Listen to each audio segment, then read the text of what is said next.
तो जय हिंद दोस्तों, मैं आपका दोस्त अनुज आ गया हूँ फिर से आज एक नए ब्लॉग के साथ, एक नई वीडियो के साथ और एक नई जानकारी के साथ। दोस्तों, आजकल सोना चांदी की कीमतों में भारी गिरावट देखने को नजर आ रही है और चांदी जिस तरीके से ऊपर गई थी 4,15,000 4,18,000 रुपये पर केजी, उसी तरीके से नीचे भी आई है। एक दिन में 60,000, 50,000, 40,000, इस तरीके से चांदी अब 260 255 के आसपास फ्लोट कर रही है। घबराने की जरूरत नहीं है। ऐसे ही सोना है, वो भी एकदम से ऊपर चढ़ा था और एकदम से नीचे डाउन आया है। आज 24 कैरेट सोने की जो कीमत है, 1,43 1,44 पर 10 ग्राम चल रही है। तो बिल्कुल टेंशन ना लें। हुआ क्या है, लोगों ने प्रॉफिट बुक किया था हाईएस्ट कीमत जाने पे और बजट प्रस्तुत होने से पूर्व उन्होंने एग्जिट मार लिया, तो उसकी वजह से थोड़ी कीमतों में गिरावट आई है। उधर ट्रम्प की नीतियां चल रही हैं, जियो पॉलिटिक्स चल रही है, बट डॉलर को कमज़ोर करने के लिए चीन बहुत तेजी से लगा हुआ है और शिकस्त देने के लिए अमेरिका को चीन अपनी बहुत नीतियां अपना रहा है, जिसमें अब चीन ने एक चाल चली है जिसको हम कह सकते हैं गोल्ड बॉम्ब।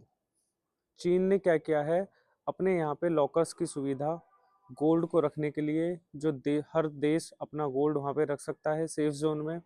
जैसे अभी तक अमेरिका के पास था, ऐसे ही एक चीन ने अपनी अभी नई स्कीम लॉन्च करने वाला है जिसमें हर देश अपना गोल्ड वहाँ रख सकता है, ताकि डॉलर गिरे और आर्थिक स्थिति जो है बाकी देशों की वो ऊपर उठे।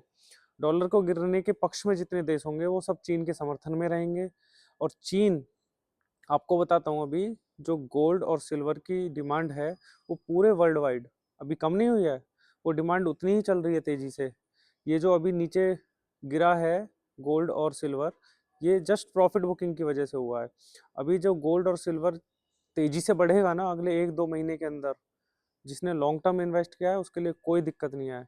जिसने सिर्फ जस्ट, जो अभी नया है, फ्रेशर है, उसने 2 लाख लगाए होंगे, उसने सोचा यार अभी तो मेरे 80,000 हो गए, 1,20 का नुकसान होगा, घबराए ना वो बिल्कुल भी।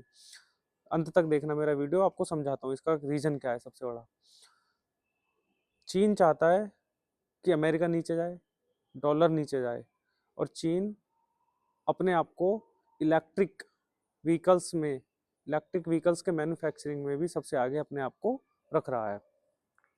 चीन क्या कर रहा है, पूरे वर्ल्ड की 40% चांदी अब तक चीन अपने पास कंज्यूम करके रख चुका है, सुरक्षित है उसके पास में, और आगे लगातार रख रहा है। बाकी देशों में क्या है, खेल चल रहा है ईटीएफ पे। फिजिकल उनके पास बहुत कम है, नामात्र है। चीन के पास में अभी फिजिकल भी बहुत है और ईटीएफ वाली सुविधा उसके यहाँ पे बहुत मिनिमम है, मतलब वो भी फ्लोट कर रही है। हमें क्या करना है, जो ईटीएफ हम लोग खरीद चुके हैं 35 रुपए का, 30 रुपए का, जैसे टाटा सिल्वर ईटीएफ था, मैंने जो खरीदा है वो 34 रुपये 87 पैसे पे खरीदा है हाईएस्ट, 28 जनवरी को, 28 जनवरी 2026 को। और गोल्ड का मैंने 17 रुपये 83 पैसे पे खरीदा है। अब सिल्वर का ईटीएफ जो है नीचे आ गया है, लगभग आ गया मेरे हिसाब से 22 रुपये पे आ गया है। उसको बैलेंस करने के लिए और खरीद लीजिए, सस्ते में मिल रहा है। ऐसे ही गोल्ड का खरीद लीजिए तो बैलेंसिंग हो जाएगी।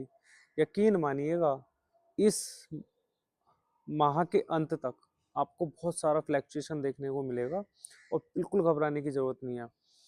दूसरा, लॉन्ग टर्म के लिए इन्वेस्ट किया है तो यकीन मानना चांदी 7 लाख रुपए इस साल में होनी तय है और गोल्ड 2,25,000 रुपये इस साल के अंत तक होना तय है। आप बिल्कुल नोट डाउन कर लीजिए।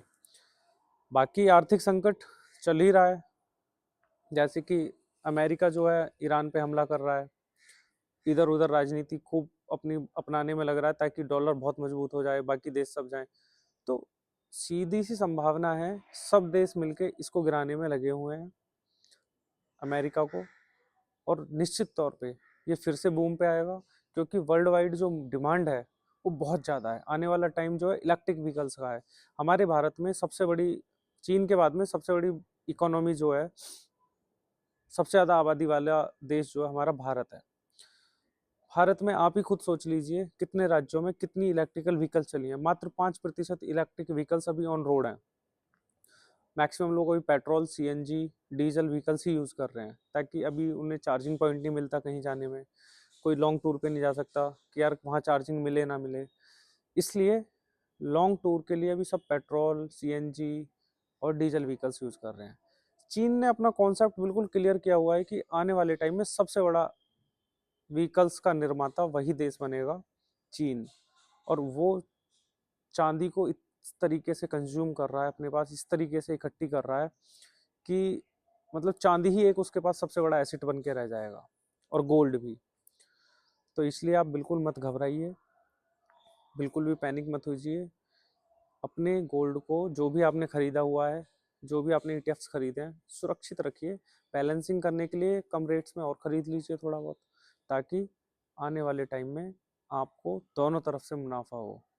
और ये कोई गलत इन्वेस्टमेंट नहीं है, गोल्ड वर्ल्ड की सबसे बेस्ट इन्वेस्टमेंट है। फिर सिल्वर भी ज्वेलरी में ही आता है सेकंड नंबर पे, थर्ड नंबर पे sorry, diamond, gold, then silver. Uranium वगैरह तो कोई यूज़ नहीं करता खैर। और फिर प्रॉपर्टी। तो बेस्ट आपने इन्वेस्टमेंट किया, घबराने की ज़रूरत नहीं है। और मेरी सलाह है कि लॉन्ग टर्म के लिए सोच के चलिए जो भी आप करते हैं, और बिल्कुल भी किसी तरीके से घबराने की ज़रूरत नहीं है। तो जय हिंद दोस्तों, मेरा वीडियो ये पसंद आए तो लाइक कीजिए, मेरे चैनल को सब्सक्राइब कीजिए और ज़्यादा से ज़्यादा शेयर कीजिए। मैं आपका दोस्त अनुज आता रहूँगा, इसी तरीके के वीडियो बनाता रहूँगा और आपको सचेत करता रहूँगा, आपकी हिम्मत बढ़ाता रहूँगा, आपका हौसला बढ़ाता रहूँगा और जो मेरी जानकारी आपके साथ साझा करता रहूँगा।